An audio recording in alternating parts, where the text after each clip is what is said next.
क्षेमराजसेव्यमान पावनाङ्घ्रिपङ्कजं ज्ञानयज्ञसूत्रमिन्दुशेखरं कृपाकरं नारदादियोगिवृन्दवन्दितं दिगम्बरं काशिकापुराधिनाथकालभैरवं भजे।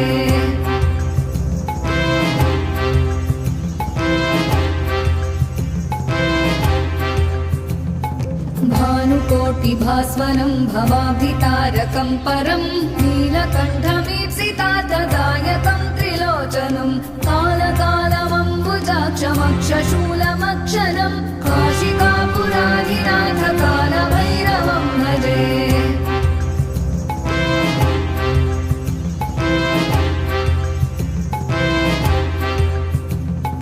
शूलटङ्कपाशदण्डपाणिमादिकारणं श्यामकायमादिदेवमक्षरं निरामयं भीमविक्रमं प्रभुं विचित्रताण्डवप्रियं काशिकापुराधिनाथकालभैरवं भजे।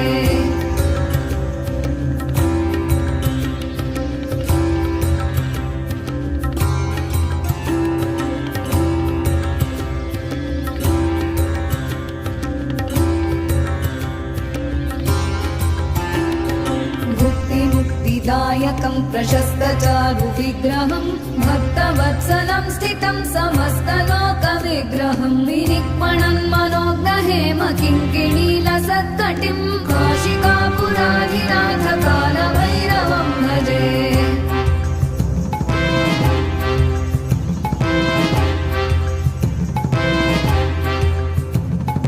धर्मसेतुपालकं त्वधर्ममार्गनाशकं कर्मपाशमोचकं सुशर्मदायकं विभुं स्वर्णवर्णशेषपाशशोभिताङ्गमण्डलं